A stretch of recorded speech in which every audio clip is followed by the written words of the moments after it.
a dónde están aquellos corruptos que en algún momento, como el caso de la Diego de Holguín, donde se perfila que ha habido corrupción. Yo no estoy acusando en este caso. Hay indicios propios que será la fiscalía que tendrá que darlo. ¿Se va a llegar a profundidad esto a partir de qué? ¿De la visión misma que tienen los ministros del FMLN en el gabinete o de la presidencia como tal? Pues yo confío que nuestros ministros están ahí como una delegación expresa del partido y del pueblo, de no tolerar ninguna práctica corrupta, ni de gran corrupción ni de corruptelas menores. No es fácil, te digo, porque la corrupción es un mal que tiene raíces profundas. Yo, si algo recuerdo de la campaña, es aquella frase del presidente cuando decía que no le va a tender la mano para meter preso a los corruptos. Bueno, ahí están las evidencias. Ciertamente él no es el fiscal. No es el fiscal, no podemos confundir las cosas. Pero sí puede dar el impulso político. Esas cosas no han cambiado, Sigfrido, ese clientelismo político, ese tipo de negociación a la cual tú llamas que se genera en casa presidencial. Pues fíjate que lamentablemente hay situaciones que preocupan. Cuando la voluntad política mayoritaria en la Asamblea Legislativa aprueba ciertas cosas, ciertos proyectos que van o en beneficio de la gente más humilde o en beneficio de la transparencia, pero días o semanas después esto viene cabeza abajo porque se han dado negociaciones, por lo menos negociaciones, no sé si llamarlas secretas, pero muy privadas, donde se termina la derecha prácticamente envolviendo al presidente de la República y poniéndolo en una situación muy comprometedora. Esto hay que verlo como un proyecto político que hay que salvaguardarlo, que hay que protegerlo y que hay que aplicarlo, impulsándolo en la práctica. Los discursos son bonitos, pero la gente está esperando y quiere resultados prácticos, concretos. Y a veces los indicios que llegan realmente se apartan bastante de lo que originalmente ha sido el discurso. La derecha de este país, aunque perdió el gobierno y perdió una elección presidencial, pues sigue siendo una derecha con fortaleza.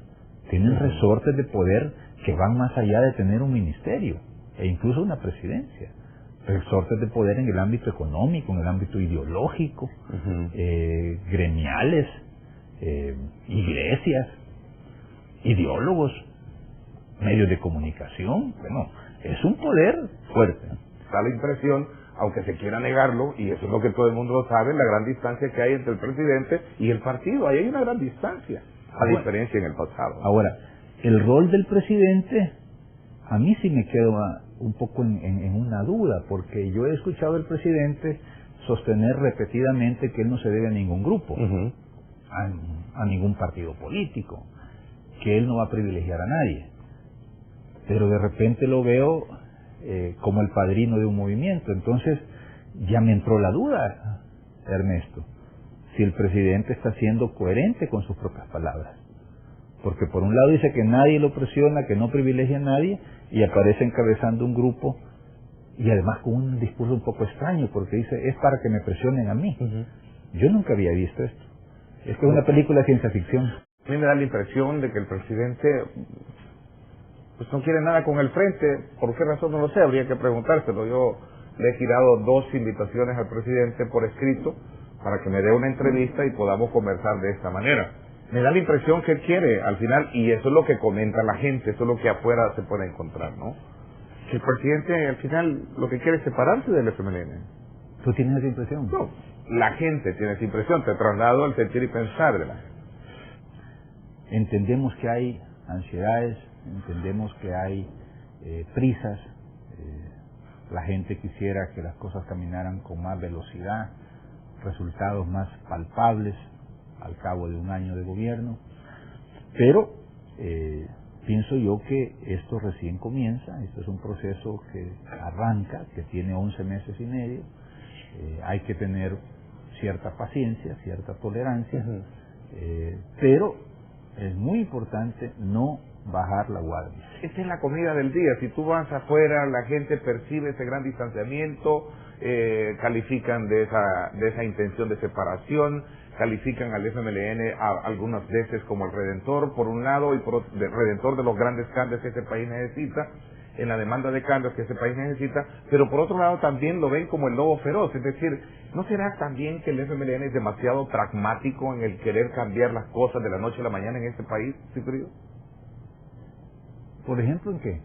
Por ejemplo, cambiar las reglas del mercado, por ejemplo, cambiar el modelo de economía, por ejemplo, llevar preso a los funcionarios solo porque en el pasado se les cuestionó sin haber hecho investigaciones, para citarte ejemplos. Pero nosotros no hemos planteado cosas como esas, Ernesto.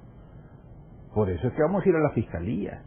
Por ejemplo, para que funcionen las instituciones. Es que aquí nadie está planteando arbitrariedades. Yo te señalo en un programa y mañana vas preso. Eso no puede ser. Yo, por ejemplo, aquí no he mencionado el nombre de nadie. Esa es parte de los temores que en algún momento algunos tienen, y particularmente se identifica mucho con la gente de derecha. El hecho de llevar al país bajo una corriente de tendencia pero muy parecida a la que Venezuela, que es un gobierno que está muy cerca del FMLN, podría implementarse. Entonces, ahí están las circunstancias bien claras que en algún momento no hacen más que el presidente de llevarle un mensaje de confianza al país de que en el país, que en El Salvador, el socialismo del siglo XXI no va a llegar. No habrá razón en eso también, y por eso yo te hacía mención del tema. El querer ser demasiado pragmático, demasiado controlista del Ejecutivo, cuando al final de cuentas en este país lo que hemos buscado siempre es independencia, y eso hay que reconocerlo hasta cierto punto. Nosotros siempre hemos defendido la independencia de poderes. Es un principio básico de un sistema republicano. Pero todas esas historias del socialismo del siglo XXI, etcétera, estudian los documentos programáticos del Frente. Yo no he visto esa palabra, socialismo del siglo XXI. Esa es una circunstancia muy particular de un país que se llama Venezuela.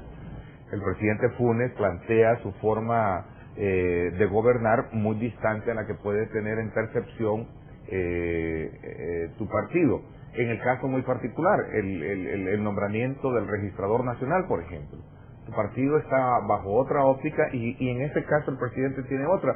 Y razones habrán, y yo creo que el presidente tiene razón. Aquí es el presidente quien debe de nombrarlo, para citar un ejemplo. A mí me da la impresión de que ahí la derecha le ganó la moral al presidente. Le ganó la moral. ¿Por qué? Porque la presión de la derecha fue tan fuerte que al final hicieron que el presidente actuara de esa manera. Me parece de que la derecha ha encontrado quizás ese punto, ¿no? Ese punto débil, donde le dicen al presidente, mire presidente, la gente va a decir que el Frente lo manipula, que el Frente lo domina, y el presidente se asusta con eso, y entonces dicen, entonces luego me pongo de acuerdo mejor con ustedes. ¿No es la intención de ustedes mantener ese dominio sobre el presidente? No, en absoluto. El FMLN es sumamente respetuoso de las decisiones del presidente, pero también, tengo que decirlo, tenemos un compromiso de que cuando hayan situaciones que hay que señalar o criticar, igualmente lo vamos a hacer. Ese es nuestro deber. ¿En qué contexto quedan estas valoraciones que tú estás haciendo con respecto a la salida de algunos funcionarios del Ejecutivo, como el más reciente que vimos, que fue el ministro de Agricultura, que hizo serios cuestionamientos de transparencia, de presiones, como tú ya lo mencionaste anteriormente, hacia el presidente Funes, y por lo cual a él pues no le permitía en su momento continuar ejerciendo las funciones tal y como desde un principio se lo plantearon? Mira, yo creo que la renuncia del doctor Manuel Sevilla es un campanazo al cual todos tenemos que prestar atención, pero particularmente el presidente de la República, porque él en su carta de renuncia hace planteamientos muy serios. De repente empezaron a aparecer diputados del PCN y de Gana repartiendo paquetes en los departamentos, paquetes agrícolas. Pero de tener una percepción, un rumor, a tener la evidencia, pues hay una distancia, ¿no? Pero yo te soy franco, se corría ese rumor, ¿Por qué no lo había denunciaron, eso. pues, entonces? Bueno, Porque no, cualquiera pero- puede ser irresponsable. No, Esa es pero- una pero- irresponsabilidad no, y comparto lo que el no. presidente Funes dice. No, irresponsabilidad sería hablar algo sin tener pruebas. A ver, Eso pero sería- la sospecha la puedes hacer si siempre políticamente así se han manejado las no, cosas. pero- Mire, sí, por ahí dice por que ahí- sospecha, hagan una Pero investigación, no se esa- acusa a nadie. esa ¿no? es la manera irresponsable de hacer política, Ernesto. Esa es la manera irresponsable. Soltar el rumor, no me hago cargo. Y si después te preguntan, no, es que yo solo dije que había un rumor. No, aquí estamos hablando de cosas serias.